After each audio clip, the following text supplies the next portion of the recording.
You're listening to the Safety of Work podcast, episode 25. Today we're asking the question, why don't workers use reporting systems? Let's get started.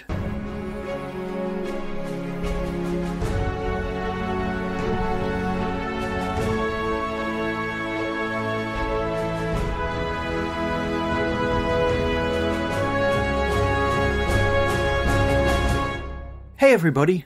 My name's Drew Ray, and I'm from the Safety Science Innovation Lab at Griffith University. This is the Safety of Work podcast, but David Provan isn't with me today because I'm speaking directly with the author of the paper we're talking about. Today's question actually comes to us a little bit indirectly, via Andrew Barrett's Together forum at safetyontap.com. I connected on the forum with Dr. Tanya Hewitt, a long-time podcast listener, and it turns out, a researcher who focuses on the interface between the safety of work and the work of safety. The subject we're looking at is voluntary hazard and incident reporting systems.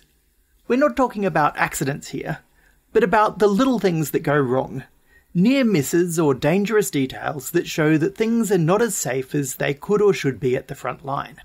Many organisations would like to be able to learn and improve from these little things, but systems to collect hazards and minor incidents seldom work as well as we'd like them to.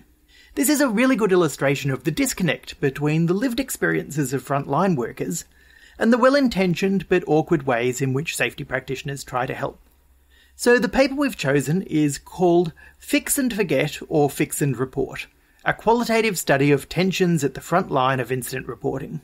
The authors of the paper are Tanya Ann Hewitt and Samia Chen. Hewitt was a PhD candidate at the time of publication and is now Dr. Hewitt. Professor Krem researches organisation studies and seems to specialise in studying professions and professional work. The paper was published in 2015 in BMJ Quality and Safety. That's a high-quality, very practitioner-focused journal specialising in patient safety and safety of healthcare staff. Here's the interview. So, Tanya, thank you for talking to me about this paper, Fix and Forget or Fix and Report. Oh, it's my pleasure, Drew. So can you tell me a little bit about your PhD? I think you wrote this paper fairly early on when you were officially enrolled.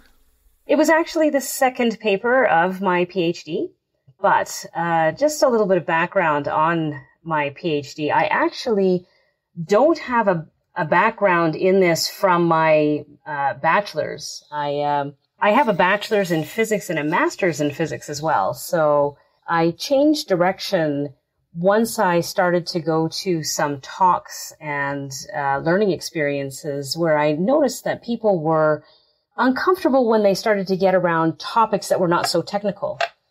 When people were talking about leadership and communication and things that might well have been of interest in looking at an event or a near miss, the speakers often wanted to get back to computer systems and laser systems and things like this. And I thought, well, isn't that fascinating? While I did have a background more on the technical side, I thought there's probably more to be gained by looking at the social side of things. So that was kind of my impetus for starting to look at this type of area. So how did you go about finding a supervisor given your own background? I actually went supervisor shopping. So I started by looking at what the supervisors had published and reading a lot of the type of materials that they had done. And then, frankly, cold calling or cold emailing professors to see if they were taking on graduate students. And one of the authors on this paper is was your PhD supervisor? That's correct. Yes. Samia Sharif. She has a background in organizational management, which her expertise was actually in mergers and acquisitions. But she had an interest in healthcare. And when I had approached her on looking at incident reporting systems in healthcare, she was very, very keen. And how did you get the entry in to talk to everyone at the hospital? So that was fortuitous. There was a principal investigator at the hospital who had already secured a grant to look at patient safety. And so that principal investigator was actually starting to look for researchers who would be interested in partnering with him on this study. So that's how that connection was made. So there's you and Samia who are both interested in looking at incident investigation systems. There's the investigator at the hospital interested in patient safety. And you decided to look at the systems not by hopping on the computer and looking at all of the accident reports or incident reports that were recorded, but by going out and finding all of the people who hadn't reported into the system. Can you tell me a little bit about sort of how you decided that that was the research question?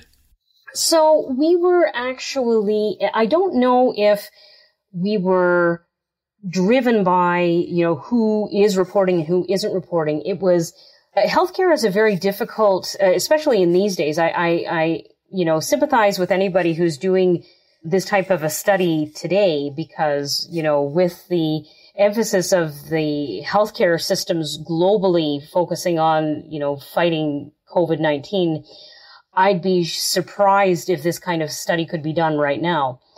But healthcare systems typically are not running in a relaxed state. It's very difficult to try to talk to practitioners in order to do this type of a study. So it was really availability that was driving who we were able to speak with.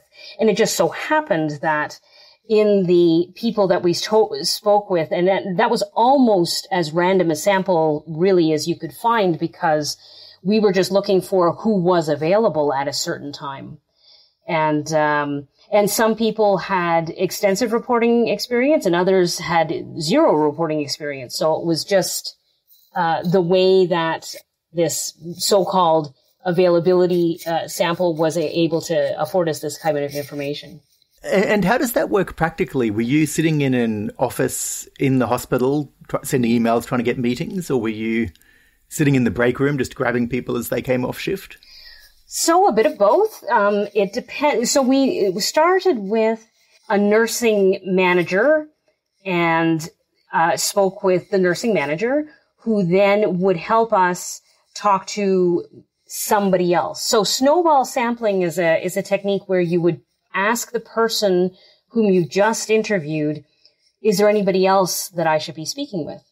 And that was used heavily in this study, just to be able to get people, because we didn't go to HR and have a list of everybody who was available or who was scheduled on that shift. So some of them were in break rooms. Some of them were at the nursing station. Some of them were in doctors' offices. Some of them were in the cafeteria. So it was a mix of all of the above. And were you specifically asking people whether they reported things and why they didn't? Or was it some other question that just revealed that this was the interesting question that you wanted to answer? So we tried to get, the focus of the study was incident reporting systems.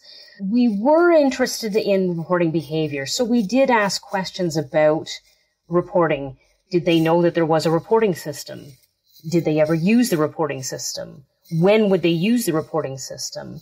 And a lot of probing was part of this study. So the interviewee would reveal information which would then lead to the next question that we would ask. So if people were very seasoned users of the reporting system, we'd want to really understand, how did they become seasoned users? Was it because they were mentored by somebody?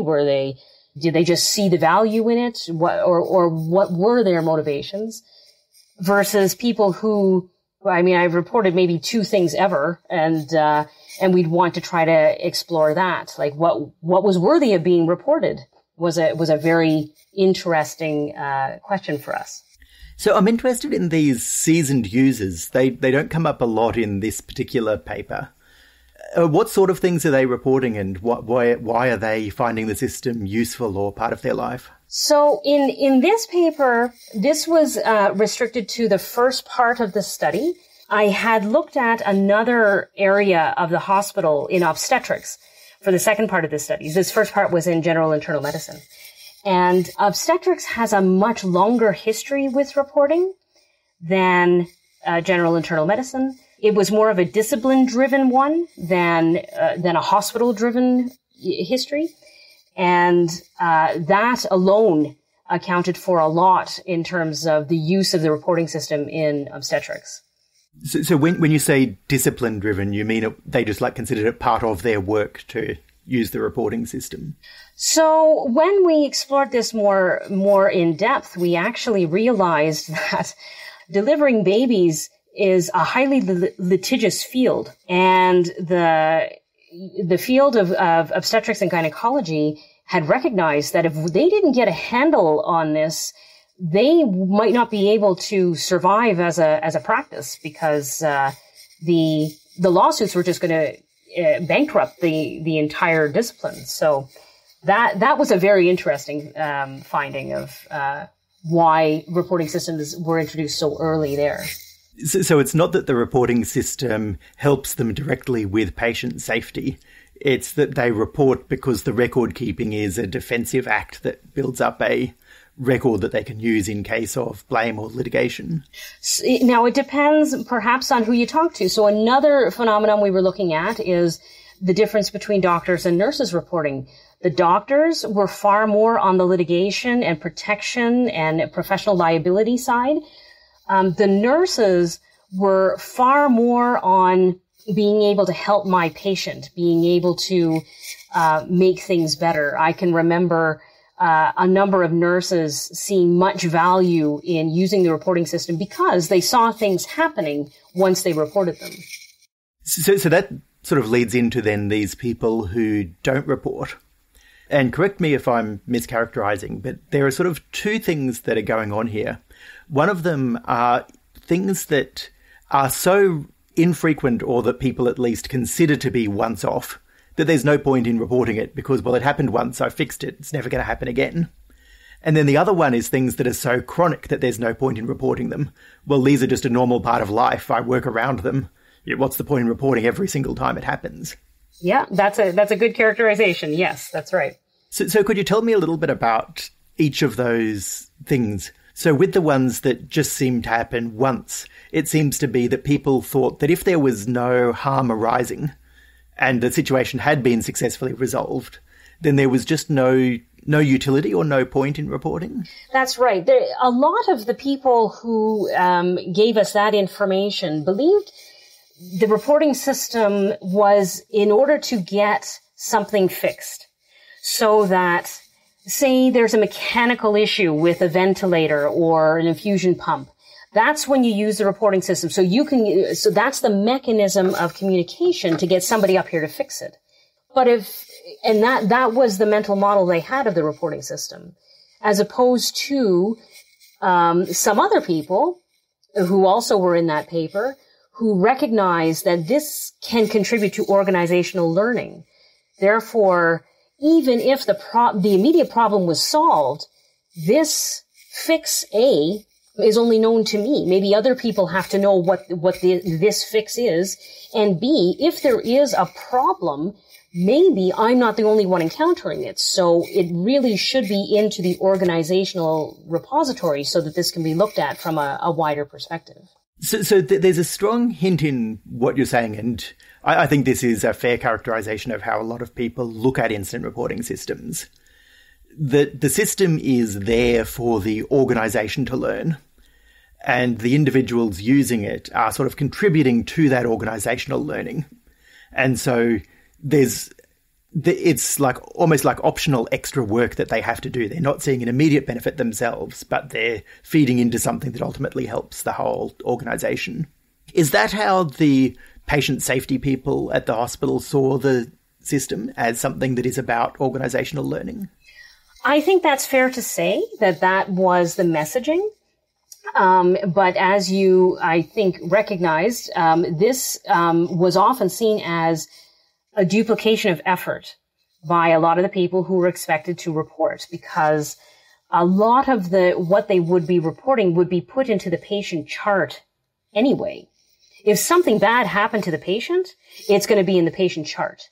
If something didn't happen to the patient, maybe that wouldn't be put into the patient chart, but nothing happened, so it doesn't really matter. There was a large severity bias going on with a lot of people with whom we spoke. Depending on how bad this was, would determine whether or not this would get into the incident reporting system. So your experience as a practitioner as well as a researcher extends beyond healthcare, as I understand it. Do you think this is something that's particular to healthcare, this focus, or do you think this is something that affects incident reporting systems more generally? I suspect this is a common phenomenon throughout any place that is using incident reporting systems. I don't think a lot of the findings that we had here, the professional pride and all this kind of stuff that is around, all of these influences that are around incident reporting systems don't hold in other areas. I think these are quite applicable to other areas. So you mentioned professional pride there. That's something that I missed on my initial reading of the paper. Could you say a little bit more about that one? So, especially in this particular subtopic of fixing problems, a lot of people, a lot of professionals, that's where they derive their professional pride, from being able to fix problems. And if then organizationally this is communicated as, well, you know, this problem has to be commuted so that we can fix the problem, not you. This is very, poses a dilemma to the practitioner who doesn't necessarily want to divulge that there was a problem because I was able to fix it. You know, there's no reason for them to come over to us here where we have this under control. So I'm going to throw something at you where I suspect I already know the answer, but I'm interested in your take on it. A lot of organisations have tried to fix that one by changing it from an incident reporting system to a lessons learned system, where people are encouraged to share the solutions that they've found to problems as a way of taking away that sort of bias where you're not reporting a problem, you're telling me about your own expertise and how you fixed something. And it doesn't seem to work any better. Do you have an idea for why that might be the case? A lot of these types of systems come with either explicit or implicit incentives that can drive behavior in certain ways. And I fear that a lot of the efforts put into these types of systems, seeing them as the be-all, end-all and, you know, turnkey solutions, miss that they are deeply embedded in the socio-technical environment in which they're being used. And I think you'd come into just similar things, like, well, what was a problem that you fixed kind of thing? Like, well, that wasn't a solution. And, you know, you could get into a lot of the same kinds of debates that currently go on. Well, that wasn't really an incident. It shouldn't have gotten into the system in the first place. So having spent quite some time looking at these systems, both in this paper and in your follow-on work, do you think overall that incident reporting systems are valuable and are something that can be redeemed and made to work well? I think that incident reporting systems do have value, but I don't know how many of them are designed to capitalize on the value that incident reporting systems could have. What I mean by that is a lot of incident reporting systems lack what I see as an absolutely fundamental property, and that is feedback loops. There is an incredible amount of literature talking about the black hole of reporting systems. And if people report into a system that they believe is allowing them to have a voice in making their organization better, and it turns out to just be some kind of histogram chart that they never know of, that doesn't actually make the organization better from their perspective, the introduction of a reporting system can actually be worse than not doing it at all. Because the cynicism that you can introduce by not doing your homework before introducing an incident reporting system can be extraordinarily difficult to recover from. So that almost suggests that model that some people had in their heads, that you report things into the incident system to get them fixed, might actually be the way you want frontline workers to be thinking about the incident reporting system. As, this system is valuable because I know if I put something into it, I'm going to get a response and I'm going to get something fixed. Yes, just so as long as the time sequence isn't so short. Because the fix might not be something that, the biomechanical engineering is going to come up this afternoon. The fix might be more structural or organizational. And that's not going to be something that's done overnight. But that doesn't mean that the communication with the reporter doesn't have to take place. Just because there isn't going to be a fix tomorrow doesn't mean that the person who took their time and told you what they did shouldn't be communicated with. So I don't know if you remember this one, but it might be worth talking about this with a specific example. There's a incident that you mentioned in the paper where a nurse is looking for a swab, and she opens swab after swab and they're too dry until she finds one that hasn't dried out that she can use.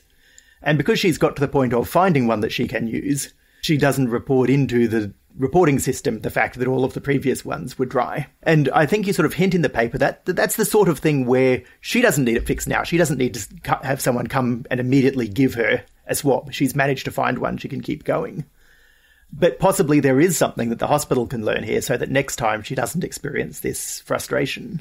That's exactly right, because maybe this is a procurement issue with vendor loyalty that has to be looked at. Like the people who are, having to finish the design kind of thing in Decker's words are often seeing problems that they might not know the solution for. They might not. They just know that they have to do something about it. This is an excellent example. And while they might be able to fix it for their world, it was disruptive enough such that something didn't work according to the way it should have. Maybe this is worth highlighting to the hospital so that they can get more eyes looking on this from different perspectives. So how do you think good feedback would work in that case to encourage people to use the system? Well, the idea that a lot of incident reporting systems don't offer any feedback is any feedback might be better than none. But if there can be one of the ways that I thought could be of help is with the analysis of the incident reporting. So so I had conceptualized that incident reporting systems are basically three big blocks: detection, analysis, and learning. If the analysis could take advantage of the person who detected the incident in the analysis, perhaps a lot more can be learned overall. So that would serve as a feedback mechanism in itself. If the person who reported was involved in the analysis, they would have a very good understanding of what is being looked at, why it's being looked at, how much time is devoted to my incident kind of thing. And that would give them a very good understanding of the importance of their report in the first place. So the idea would be that nurse would get an email or a message back saying, we've heard your issue and we think it's part of a class of similar problems. We're going to invite you along to a session on a shift in 2 weeks' time with a bunch of people who've experienced similar things so that we can see if we can analyze and work out what's going on. That would, and the other reporters would be in the same room. That's right, with the facilitator and those involved with the analysis of incidents. So if you were giving just one or two pieces of advice to someone who didn't currently have an incident reporting system and was thinking of introducing one, what would your takeaway message be? So my biggest message for organizations looking at incident reporting systems is to not see them as simple turnkey solutions. They are complex socio-technical constructs, and that they should do some homework before they start, because a little bit of homework might save them a lot of grief. If you're looking at building your own system, my suggestion is to build it backwards. So I had said detection, analysis, and learning. Instead of focusing all of the efforts where currently a lot of organizations do on the computer interface and the drop-down menu and the types of categories and all of that kind of thing, how about look at the learning part first? What happens if you get information, say the information that you're asking for is anything? Tell us anything that, we think we should know about that is safety related in the organization. Say you get information back such as we have incompetent senior management, or we are structured incorrectly, or we are not meeting our mission as a organizational, in our organizational priorities. What are you going to do with that? If you don't know how you're going to handle that information, perhaps a writ large incident reporting system is not what you really need. Maybe you need a suggestion box. Maybe you need something else. Maybe, or if you are able to do that, if you are able to use that information, be as transparent about the process of how you treat that information as you possibly can. Transparency buys you a lot with this type of system. This is possibly overgeneralizing about Canadians, but it was someone from the Canadian Transport Agency who said a very, very similar thing to me that changed the way I thought about risk assessment. He said, start with the decisions you're willing to make and look at what you think are realistic options on the table, and then go backwards from there to design your risk assessment process that will help you choose between those options that are on the table. If there's no change you're willing to make, then don't bother doing the risk assessment. Well, isn't that fascinating?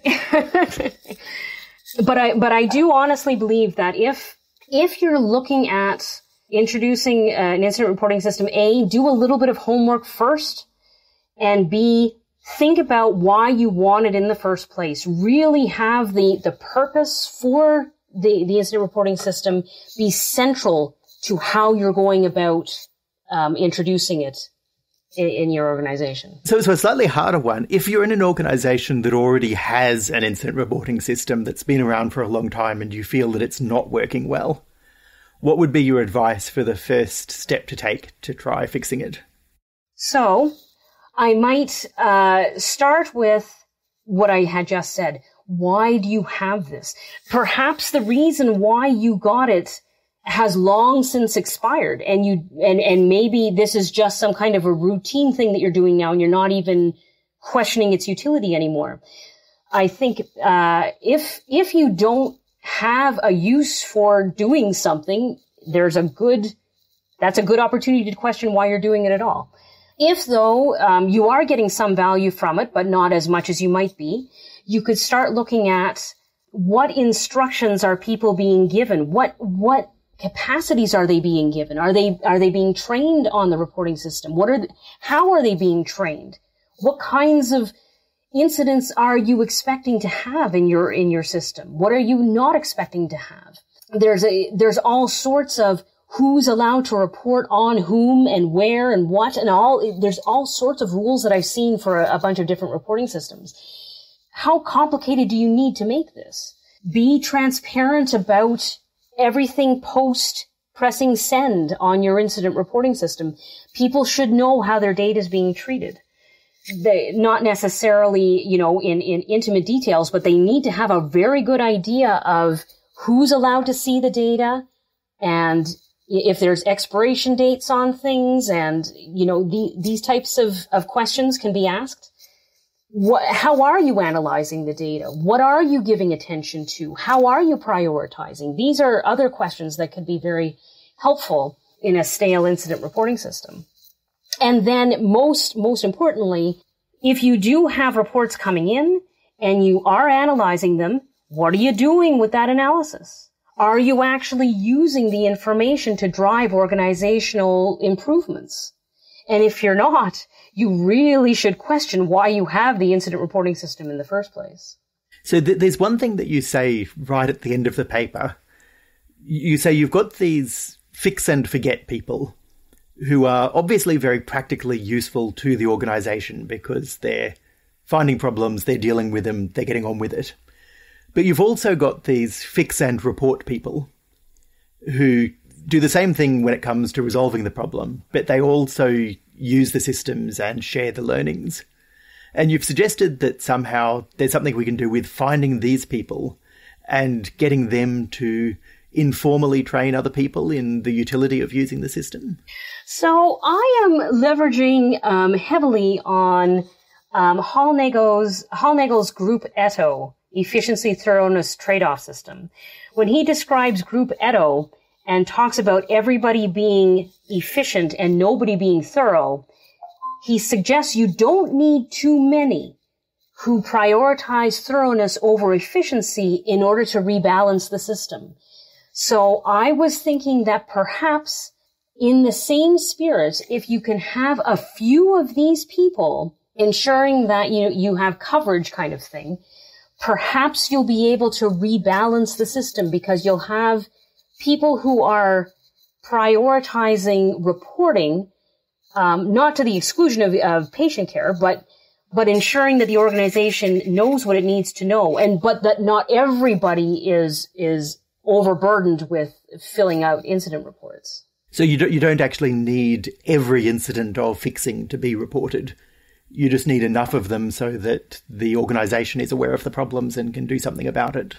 So one of the possibilities I had suggested in my study is to see if you can get learning potential to be a criteria for reporting.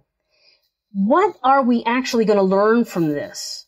Because if, as happens in hospitals routinely, falls and medication errors are the lion's share of your reports, what are you going to learn from this one? Maybe if you have to have histograms for some reason, well then have histograms, but don't have that interfering with this organizational learning thing. Report into the organizational learning system things that we can actually learn from. So was there anything else that you were hoping we were going to talk about in this discussion that we haven't covered so far? In terms of incident reporting systems, probably not. I was prepared to talk about more general research, but I know that you do that quite well in a lot of the podcasts that I've already heard. So I'm wondering if maybe that's not worthy of discussion here. Well, what if we throw in a question to help researchers who are listening to this? You've spent obviously a long time and several studies on this project. If you could go back in time and give advice to yourself when you first started off, what have you learnt about the qualitative research process that you would love to have known from the very start? I think I might have appreciated understanding just how much work it is to go through transcripts of interviews. It is a lot more debilitating and trying than I had thought it was when I first started. And, oh yeah, I'll have that done next month, became, 4 months later. It takes a long time to be able to go through these things, and it can be draining. So I think that would be one caveat I would have appreciated knowing earlier than having to experience that myself firsthand. Do you have any suggestions for, particularly when researchers have collected such rich field data, whether it's volumes of observations or transcripts of 40 interviews, how do you approach that, what is clearly a long-term task of analysis that's so daunting to start? So there's a whole literature on how to do these things, but basically I had relied on coding, which has been around from the 70s. I used a computer program instead of sticky notes, but I read the transcripts, hopefully with enough mental capacity to actually absorb what was being said. And if I had done that same interview, then I would be even closer to the data, so I might be able to remember some of the conversations. I would then code the conversations with subjects that I believed that paragraph represented. And that, you could code a single paragraph multiple ways if they were talking about multiple things. But it is a long and drawn out process, and you might not be as reproducible in it because you might come up the next day and say, oh my gosh, I would code that this. And the more that you go over your data, the more you're going to question, oh my gosh, did I get this right? But there might not be a right that you're aiming for. It might just be ensuring that you can present your argument with enough data that substantiates where you're going, that you're looking for, and being authentic to the people to whom you were talking is a better measure.